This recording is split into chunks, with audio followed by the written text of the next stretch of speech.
religions are attended to this interfaith meeting today. Now I request the religious heads to share their views on the occasion one by one.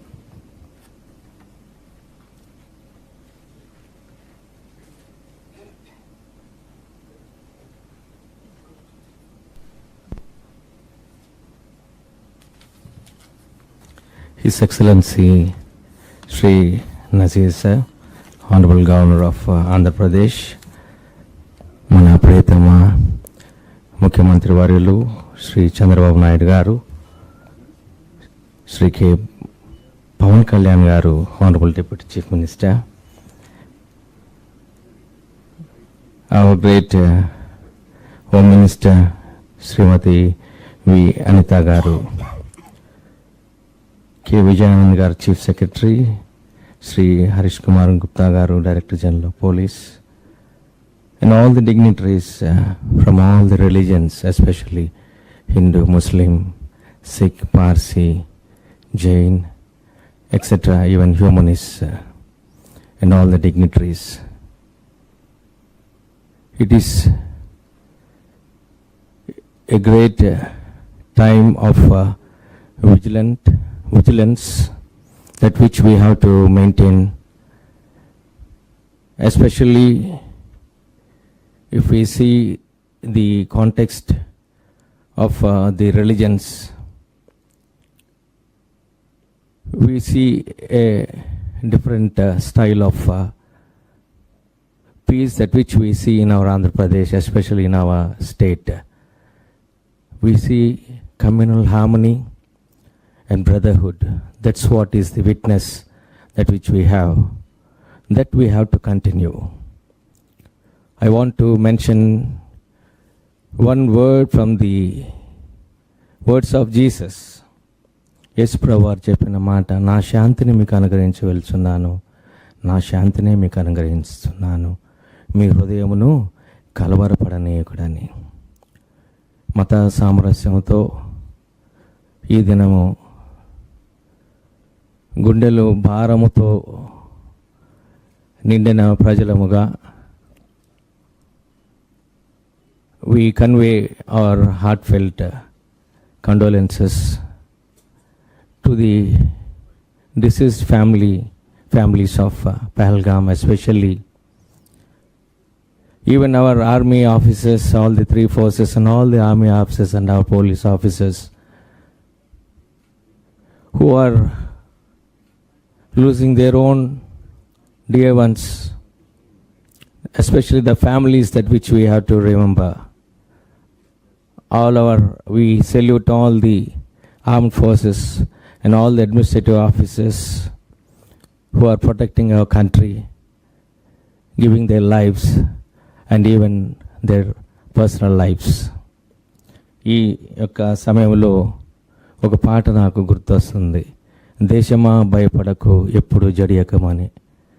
దేశమా భయపడకు ఎప్పుడు జడియకుము, దేశమా భయపడకు, నీకై యుద్ధమాడ ఉన్నత దేవుడుండు, నీకెదురుగా ఎవరు నిలువరులే. ఈ యొక్క కీర్తన చిన్న బాలబాలికలు పాడుకునే కీర్తన. ఈ సమయంలో ఒక్క వచనం కూడా కీర్తనకారుడు 121 కీర్తన 7వ వచనంలో చెప్పిన విధానంలో, ఏ అపాయమును రాకుండా యెహోవా నిన్ను కాపాడను, ఆయన్ని ప్రాణమును కాపాడును అను ఈ యొక్క వాగ్దానాన్ని బైబిల్ నుండి నేను వ్యక్తపరుస్తూ ఈ యొక్క అవకాశం ఇచ్చిన ముఖ్యమంత్రి గారికి, అటు విధానంలో గవర్నర్ సార్కి, ఆఫీసర్స్ అందరికీ నా యొక్క హృదయపూర్వక వందనాలు తెలియజేస్తూ, శాంతి, it is the peace that which we have to strive for.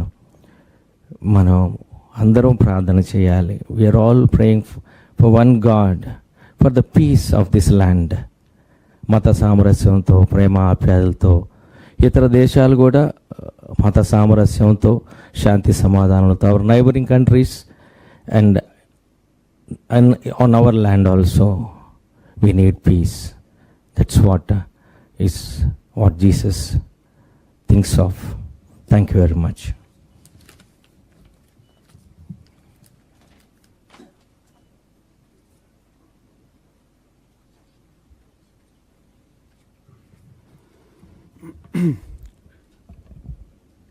గౌరవనీయులైనటువంటి Andhra రాష్ట్ర గవర్నర్ గారు శ్రీ ఎస్ అబ్దుల్ నజీర్ గారికి, అదేవిధంగా 5 కోట్ల మంది ఆంధ్ర రాష్ట్ర ప్రజల యొక్క అభిమాన నాయకుడు గౌరవనీయులు శ్రీ నారా చంద్రబాబు నాయుడు గారికి, అదేవిధంగా కొణదెల పవన్ కళ్యాణ్ గారు డిప్యూటీ సీఎం గారికి, అదేవిధంగా మా అక్క వి అనిత గారికి, అదేవిధంగా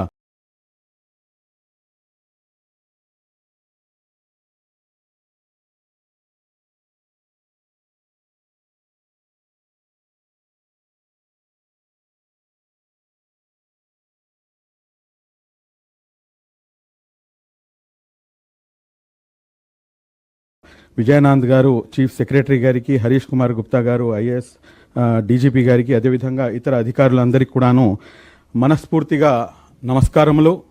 అదేవిధంగా good evening to all of you and Sat Sri Akal and also నమో బుద్ధాయ and last but not least అస్సలాము అలైకుం వరహమతుల్లాహి వబర్కాతు. And this is what India is. This is what India is and this is what we are looking for. And డెఫినెట్గా ఏదైతే జరిగినటువంటి సంఘటన ఏదైతే ఉందో, అందరికన్నా ముందు ఆ సంఘటనలో మృత్యువాత చెందినటువంటి అమాయక ప్రాణాలు 26 మందిని ఏ రకంగా అయితే శుభం తెలియనటువంటి వారిని ఏ రకంగా అయితే వారు మతం పేరు అడిగి మరి వాళ్ళని చంపినటువంటి ఏదైతే అంశం ఉందో అది అందరికన్నా పెద్ద బాధాకరమైనటువంటి అంశం. ఈ అంశంపై దాదాపు గత 14 రోజుల నుంచి 15 రోజుల నుంచి ఎప్పటి నుంచి అయితే ఈ అంశం జరిగిందో అప్పటి నుంచి కంటిన్యూస్గా ఈ అంశంపై ఆలోచిస్తూ అనేకమైనటువంటి విషయాలు నా దృష్టికి ఆలోచనలో నాకు అనేక విషయాలు తెలియచేయడం జరిగింది. అదేమిటంటే వీరు ఏదైతే చేస్తున్నారో ఇది భారతదేశంలో ఉన్నటువంటి ఏదైతే కమ్యూనల్ హార్మనీ ఉందో, నేషనల్ ఇంటిగ్రిటీ ఏదైతే ఉందో దీన్ని డిస్టర్బ్ చేయడానికే ఏదైతే మా పొరుగు దేశం ఉన్నటువంటి ఈ దేశం చేస్తున్నటువంటి కుట్ర అన్న సంగతి. ఈ కుట్రను మనం చాలా చాకచక్యంగా దీన్ని పసిగట్టాల్సినటువంటి అవసరం ఉంది. అదేమిటంటే ప్రపంచంలో అన్ని దేశాల దగ్గర ఉన్నటువంటి ప్రతి ఒక్కరు మాట్లాడుతున్నారు మా దగ్గర ఆటం బాంబు అని చెప్పేసి ఈ మధ్యలో ఈ పసికున అయినటువంటి మా దాయాది దేశం వీడు కూడా భయపెడుతున్నాడు. కానీ వాస్తవానికి చూసుకుంటే కనుక భారతదేశం దగ్గర ఉన్నటువంటి అతిపెద్ద ఆయుధము, ఆ అతిపెద్ద ఆయుధము నాకు తెలిసి ఈ ప్రపంచంలో ఏ ఒక్కరి దగ్గర కూడా లేదు. ఆ ఆయుధం పేరే భిన్నత్వంలో ఏకత్వం. ఆ భిన్నత్వంలో ఏకత్వం ఇదే ఈ దేశ ప్రగతికి, రాష్ట్ర ప్రగతికి మూల మంత్రం అన్న సంగతి ప్రతి ఒక్కరికి కూడాను అర్థం చాటి చెప్పాల్సినటువంటి అవసరం ఉంది. ఈ రోజున భారతదేశం మొత్తం ప్రపంచానికి ఆ విషయాన్ని చాటి చెప్పింది. ఈ భిన్నత్వంలో ఏకత్వం ఏదైతే ఇక్కడ కూర్చున్న తర్వాత మనం చూస్తే గనక ఒక గార్డెన్లో ఒకే రకమైనటువంటి పూలు ఉంటే గనక దాని వైపు ఎవరు కూడాను తిరిగి చూడరు. కానీ ఈ రోజున really we are very much proud of Indians, and especially I say one thing that I am very much proud of Indian Muslim. Why? Because ఇది ప్రపంచంలో మొత్తం 55 దేశాలు ఉన్నాయండి ముస్లింలకి. కానీ ఆ 55 దేశాల్లో ఉన్నటువంటి సెక్యూరిటీ స్వేచ్ఛావాయువు ఎక్కడా లేదు. ఇక్కడ ఉన్నటువంటి స్వేచ్ఛావాయువు మరొక దేశంలో నాకు దొరకడం లేదు. ఇక్కడ ఉన్నటువంటి ప్రతి ముస్లిం కూడాను దాన్ని మనస్ఫూర్తిగా యాక్సెప్ట్ చేస్తున్నటువంటి పరిస్థితి. కాబట్టి ఏదైతే ఇటువంటి పరిస్థితుల్లో ఉన్నటువంటి ఈ సందర్భంలో ఏదైతే వీళ్ళు చేస్తున్నటువంటి కుట్రలు ఒకటి కూడాను ఒక్క నిమిషంలో దాన్ని ఇంకా కూడాను పటాపంచలు చేస్తారు. ఎందుకంటే వాళ్ళ యొక్క ఏదైతే ఒక కుట్ర ఉందో ఆ కుట్ర ఏమిటంటే ఇక్కడ ఉన్నటువంటి భిన్నత్వాన్ని చెడగొట్టడం. ఒక పార్లమెంట్లో నుంచొని ఒక పాకిస్తానీ సెనేటర్ మాట్లాడేటటువంటి మాటలు ఏమిటంటే ఏదైతే ఒక అంశం ఒక 3 శతాబ్దాల పాటు జరిగినటువంటి అంశాన్ని మరలా దాని గురించి మాట్లాడుతూ బాబరీ మసీద్ గురించి అక్కడ ఉన్నటువంటి ఒక పార్లమెంట్లో ఉన్నటువంటి ఒక మహిళా పార్లమెంటేరియన్ పాకిస్తాన్లో ఉన్నటువంటి మాట్లాడుతుందంటే నాకు అర్థం కాలేదు. ఎందుకంటే భారతదేశంలో ఉన్నటువంటి ముస్లింలు మేము దానికి స్వాగతించకపోయినా కానీ గౌరవించాము. ఎందుకంటే ఈ దేశం యొక్క గొప్పతనం అందరికన్నా అత్యున్నతమైనటువంటి ఏదైతే ఈ దేశం యొక్క న్యాయ వ్యవస్థ ఉందో ఆ న్యాయ వ్యవస్థ ఇచ్చినటువంటి ఆ జడ్జిమెంట్ని మేము స్వాగతించలేకపోయినా కానీ దాన్ని గౌరవించి తీరాము. ఇది భారతదేశం యొక్క చరిత్రలో, ఇది చరిత్ర పునాదుల్లో ఇది ఉండిపోతుంది. ఇంత పెద్ద అంశం యొక్క అంటారు మీకు ఇది వచ్చిన తర్వాత కూడాను ఎవ్వరు కూడాను రోడ్డు మీదకి రాలేదు. ప్రతి ఒక్కరు కూడాను దాన్ని యాక్సెప్ట్ చేశారు. కానీ ఈ రోజున వాడెవడో అక్కడ కూర్చొని వాడు మమ్మల్ని ఉసుగొల్పుతున్నాడంటే ఏంటి దీని వెనకాల ఉన్నటువంటి మర్మం? దాని తర్వాత అతి ముఖ్యమైనటువంటి అంశం, నాతో పాటు ఇక్కడ సిక్కు సోదరులు ఉన్నారు. సిక్కు సోదరులు మా దేశంపై దాడికి రారు అని చెప్తారు. అంటే ఎందుకంటే ఆ గురునానక్ సాహెబ్ గారు జన్మించినటువంటి స్థలం అది కాబట్టి వారు ఇక్కడికి రారు అని చెప్తున్నారంటే వారి యొక్క కుట్ర చాలా స్పష్టంగా ఉంది. వారు మమ్మల్ని డైరెక్ట్గా ఏమాత్రం కూడాను ఎదుర్కోలేరు. భారతదేశం తెలుసుకుంటే కనుక 24 గంటల్లో మొత్తం అఖండ భారతదేశం వైపుకి మనం అడుగు పెట్టవచ్చు ఇన్షాల్లా. కానీ వీరు చేస్తున్నటువంటి కుట్ర ఏమిటంటే మమ్మల్ని డైరెక్ట్గా ఎదుర్కోలేక ఇక్కడ ఉన్నటువంటి ఏదైతే మతాల మధ్యలో కులాల మధ్యలో ఉన్నటువంటి ఏదైతే మా మధ్యలో ఉన్నటువంటి ఒక మంచి బాండింగ్ ఏదైతే ఉందో ఆ బాండింగ్ని చెడగొట్టాలి, ఏ రకంగా అయినా కానీ చెడగొట్టాలి అనే ఒకే ఒక్క అంశంతో వీరు చేస్తున్నారు. నిన్న విక్రమ్ మిస్త్రీ గారు కూడాను ఇదే అంశాన్ని నిన్న మీడియా బ్రీఫింగ్లో చెప్పడం నిజంగా నాకు చాలా ధైర్యాన్ని ఇచ్చింది. నేను ఈ సందర్భంగా ఏదైతే ఈ జరిగినటువంటి ఈ అటాక్ ఉందో దీన్ని ముక్త కంఠంతో వితౌట్ ఎనీ డౌట్, ఎందుకంటే ఏదైతే మతాన్ని నేను ఆచరిస్తున్నానో ఆ మతం నాకు ఇస్తున్నటువంటి సందేశం అయితే మటుకు ఖచ్చితంగా ఇక్కడ చెప్పాల్సినటువంటి అవసరం ఉంది. నేను 4 అంశాలు మీ ముందు ప్రస్తావించి ఇన్షాల్లా నేను నా ప్రసంగాన్ని ముగిస్తాను. అందరికన్నా ముందు ఇస్లాంలో లా ఇక్రాఫ్ ఆఫ్ ఇద్దీన్, అంటే ఇస్లాంలో ఎటువంటి జబర్దస్తి కూడాను లేదు. వాడు ఇక్కడికి వచ్చి వాడు నువ్వు హిందువా ముస్లిమా అని చెప్పేసి వాడు జబర్దస్తి చేస్తే కనుక వాడు ముస్లిమే కాదు, he is not a Muslim. Number 2, అందరికన్నా పెద్ద అంశం ఏమిటంటే ఏదైతే ఖురాన్ మనం అందరం కూడా దివ్య గ్రంథం అని చెప్పేసి మనం ఇది ఆచరిస్తామో ఇది ముస్లింల సొత్తు ఏ మాత్రం కూడాను కాదు.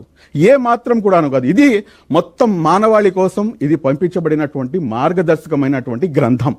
ఇది కేవలం ముస్లింల సొత్తు ఏ మాత్రం కూడాను కాదు. ఇది ముస్లింలు కూడాను గుర్తుంచుకోవాల్సినటువంటి అంశం. 3వ అతిపెద్ద అంశము, ఎవరి పేరు తీసుకుంటే కనుక ముస్లిం సమాజం మొత్తం కూడాను తన ధనం మాన ప్రాణాలను సైతం కూడాను తృణప్రాయంగా మన కన్న తల్లి పిల్లల యొక్క ప్రాణాలను కూడా తృణప్రాయంగా మేము సాక్రిఫైస్ చేయడానికి సిద్ధమైపోతాము. ఆయన పేరే కారుణ్యమూర్తి మొహమ్మద్ ప్రవక్త సల్లల్లాహు అలైహి వసల్లం. ఆయన కేవలం ముస్లింల కోసం పంపించబడలేదు, ఆయన మొత్తం ప్రపంచ శాంతి కోసం ఆయన పంపించబడ్డాడు. Last but not least 4th, ఏదైతే ఖురాన్ యొక్క 5వ అధ్యాయము 32వ చాప్టర్ సూరే అల్మైదా అంటారండి.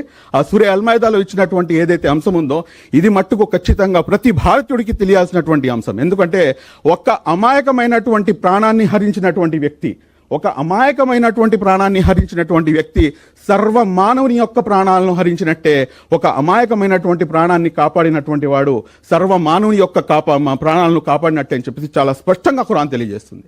ఇదంతా తెలియజేస్తున్నప్పుడు కూడాను ఇటువైపు నుంచి ఇది చేస్తే కనుక they are not Muslims and we strongly condemn that, and we are standing with our nation irrespective of caste, creed and religion, irrespective of n number of our political differences. We are united with our nation. Jai Hind. Thank you very much.